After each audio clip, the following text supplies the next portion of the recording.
بسم اللہ الرحمن الرحیم الحمد للہ رب العالمین والصلاة والسلام علی اشرف المرسلین سیدنا و نبینا محمد وعلی آلہ وصحبہ اجمعین من تبعہم بإحسان الی یوم الدین اما بعد۔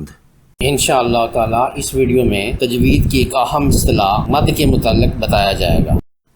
آئیے جانتے ہیں کہ مد کا کیا مطلب ہے۔ مد عربی زبان کا لفظ ہے جس کا لفظی مطلب ہے بڑھانا یا لمبا کرنا، کھینچنا۔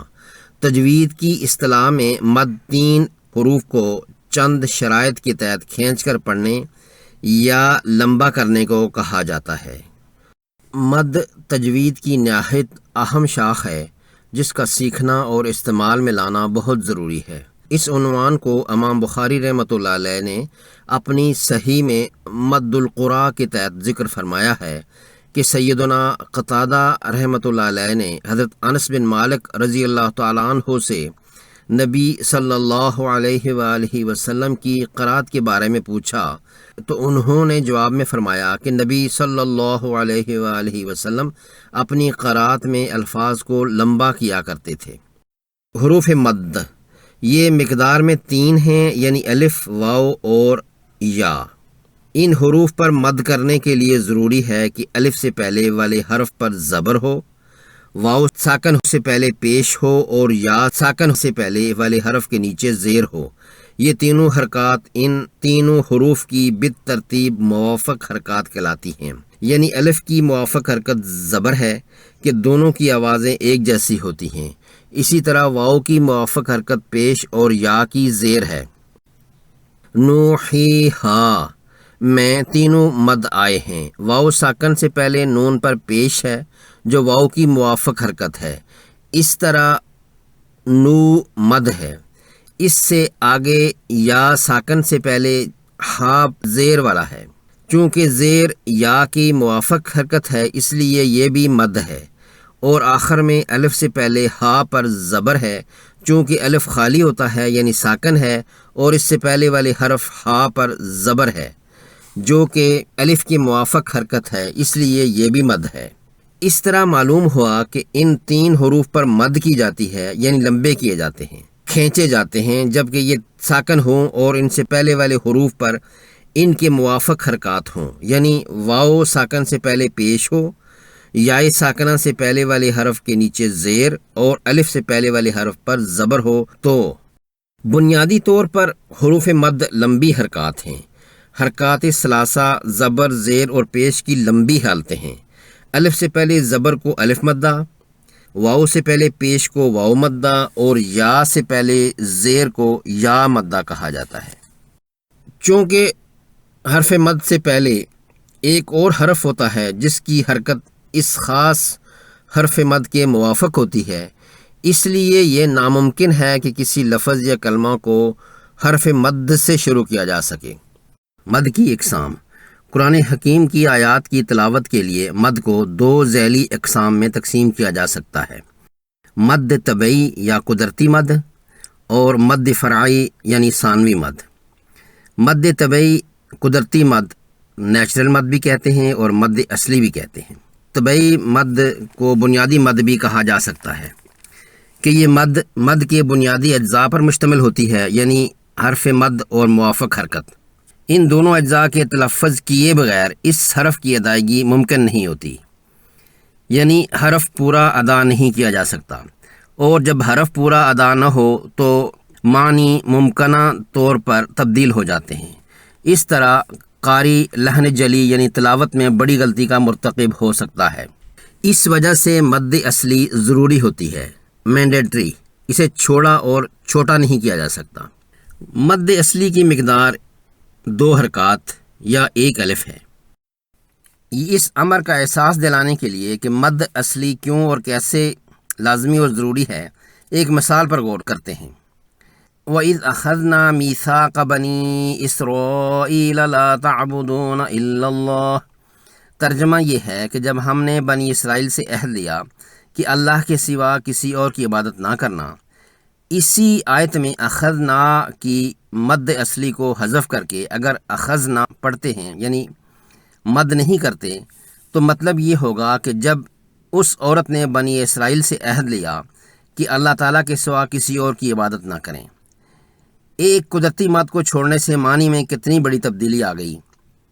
اسی طرح مد اصلی کو اپنی قدرتی مقدار 2 حرکات سے زیادہ لمبا کرنے سے تلاوت کا حسن بگڑ جاتا ہے، اس لیے اس کو زیادہ لمبا کرنا بھی مناسب نہیں۔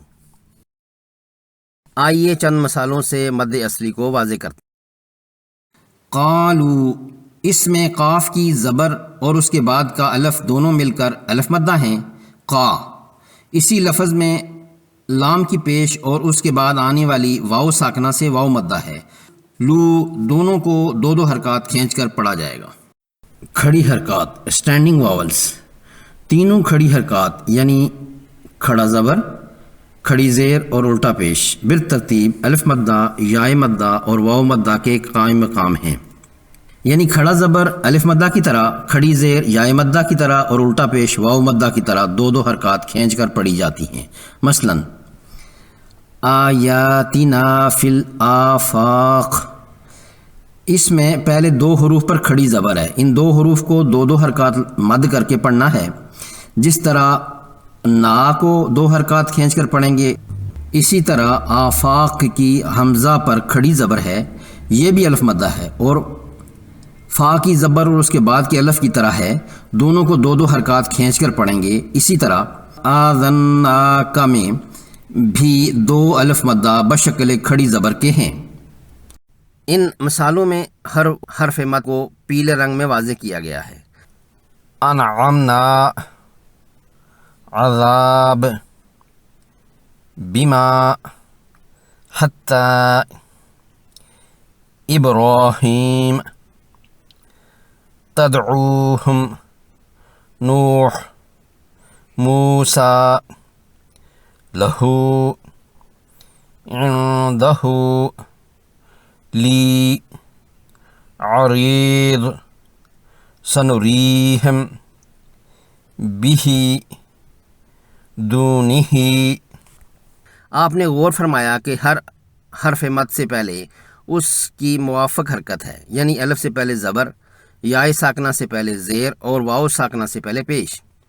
ان میں سے ہر مد کو 2 حرکات کی مقداروں میں لمبا کرنا یا کھینچنا ہے۔ الماعون میں میم کی زبر اور بعد کا الف سے الف مدہ ہے اور بعد کا واو ساکنہ سے واو مدہ ہے، دونوں کو 2 حرکات کھینچ کر پڑھنا ہے۔ یوحی، اس میں بھی واو مدہ اور یائے مدہ ہے۔ آیاتہ میں 2 کھڑی زبر الف مدہ ہیں اور آخری الٹا پیش واو مدہ کے قائم مقام ہونے کی بنا پر 2 حرکات کھینچ کر پڑھنی ہوں گی۔ اسی طرح آیاتہ میں 2 الف مدہ کے علاوہ ہا کی کھڑی زیر کی وجہ سے یہ یائے مدہ ہے، تینوں کو 2 حرکات مد کر کے پڑھیں گے۔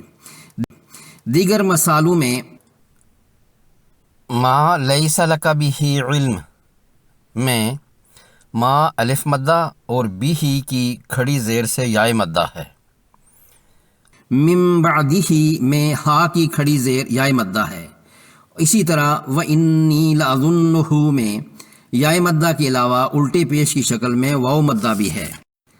یہاں چند الفاظ ایسے ہیں جو کہ حروف مدہ کے 3 حروف میں سے ہیں مگر ان پر مد نہیں کی جائے گی۔ مثلاً قوتن، قاف کی پیش کے بعد واو تو ہے مگر ساکن یعنی مجزوم نہیں ہے، اس لیے یہ واو مدہ یعنی مد اصلی نہیں ہے۔ فعامیت میں اگرچہ حرف مدہ یا ہے اور اس سے پہلے میم مکسور یعنی زیر والا ہے، پھر بھی یہ یائے مدہ نہیں ہے کیونکہ حرف یا مفتوح ہے، زبر والا ہے، ساکن نہیں ہے، مد کے لیے اس کا ساکن ہونا لازمی ہے۔ انہی حالتوں کی دیگر مثالیں فکیفہ، اس میں یا ساکن سے پہلے کاف پر زبر ہے اس لیے یہ یائے مدہ نہیں ہے۔ لیلتی، اس میں بھی اسی طرح ہے۔ القوم، واو ساکن سے پہلے کاف پر زبر ہے اس لیے یہ واو مدہ نہیں ہے، واو مدہ کے لیے واو ساکن سے پہلے پیش ہونا ضروری ہے، یہاں پر زبر ہے۔ استثناء، اس سے لفظ انا مستثنیٰ ہے، اگر یہ لفظ بیچ عبارت کے پڑھا جائے تو اس کا الف نہیں پڑھا جاتا، اسے بغیر الف کے انا پڑھیں گے۔ اور اگر اسی لفظ پر رکنا ہو، وقف کرنا ہو، تو پھر یہ الف پڑھا جائے گا اور اسے الف مدہ کی حالت میں انا پڑھ کر وقف کریں گے۔ مثلا ملا کر پڑھنے یعنی وصل میں ان انا الا نذیر مبین، اور اگر وقف کریں تو پھر ان انا۔ اگر کسی ایسے حرف مدہ پر وقف کرنا پڑ جائے جو ساکن نہ ہو تو وقف کی حالت میں وہ ساکن ہو جاتا ہے۔ اگر اس حرف سے پہلے موافق حرکت موجود ہو تو اس پر بھی مد طبعی کرنی ہوگی۔ مثلا الا ہوا، اس پر اگر رکتے ہیں تو یہ واو کی زبر جزم میں بدل جائے گی اور ہو جائے گا الا ہو، یہ واو مدہ بن جائے گا اور مد اصلی ہوگی، اس کو 2 حرکات لمبا کرنا ہوگا۔ اسی طرح معیہ، اگر اس پر رکتے ہیں تو یا کی زبر جزم میں بدل جائے گی اور یہ عین کی زیر کے ساتھ مل کر یا مدہ ہو جائے گا، اسے بھی معی پڑھیں گے۔ اور اگر ملا کر پڑھنا ہو تو مد نہیں کرنی ہوتی۔ مد فرعی کے متعلق انشاءاللہ آئندہ ویڈیو میں بتایا جائے گا۔ اگر آپ نے اس ویڈیو سے کچھ سیکھا ہے تو اپنے حلقہ احباب میں بھی اس چینل کا ذکر کریں۔ اللہ تعالی ہم سب کا حامی و ناصر ہو۔ اللہ تعالیٰ آپ سب حضرات کو دونوں جہانوں کی کامیابی اور کامرانیوں سے ہمکنار فرمائے اور دین اور دنیا میں آپ کے درجات بلند فرمائے۔ مع السلامہ۔